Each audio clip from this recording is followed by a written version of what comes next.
So you touched on your poetry, bro. Tell us how you got into fucking poetry, because you are a damn sensei. Oh, thank you, when you come to that. No, the poetry, again, is just another expression of art. You know what I'm saying? Yeah. Sensei. Sorry, I messed it that up. It's all good. You know what I meant. Yeah, no, poetry is something that I kind of, another thing you kind of stumble into, right? So it's like, again, I didn't come to town to be a poet or to start this really important poetry venue in Los Angeles, but it's one of those things that kind of just happened organically.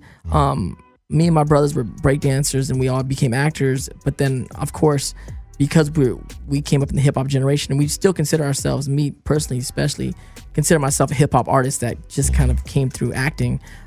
We also had a band for years, a hip-hop band, me and my brothers, Fly Brown Dragons, which ultimately became the Basco Brothers, and the Fly Brown Dragons, and toured all around LA and the West Coast.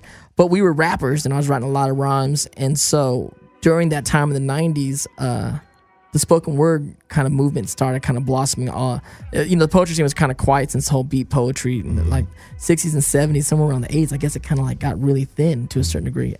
But in the 90s, with the birth of hip hop, as going into like kind of the pop market, the poetry scene kind of got reignited, and it just happened that me and the crew of poets I started hanging out with. I mean, I followed some kind of, ultimately I followed a cute girl into a poetry venue in Los Angeles. Yes. You know what I'm saying?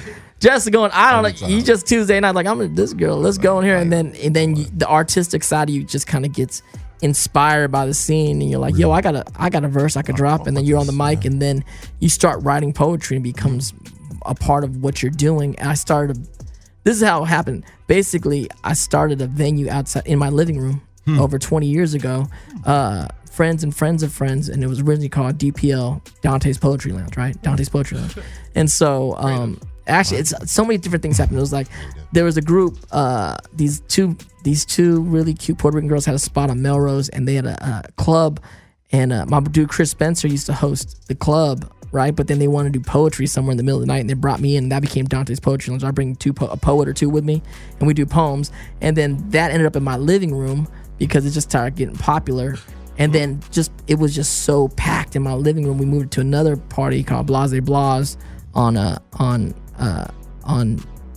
Cienega, and then the poetry got more popular than the club itself, and then we moved to a theater. So everywhere we kept moving it kept getting bigger and bigger, and then it got too much for me to kind of like throw myself.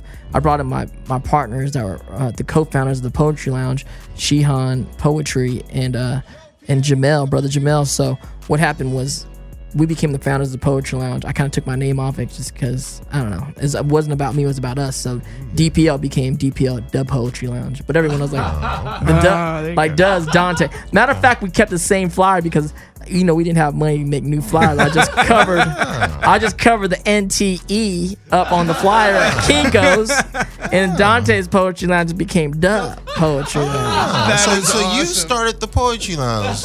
One of my rappers, he always wants to go to it. He always tells me about it. I started the Poetry Lounge.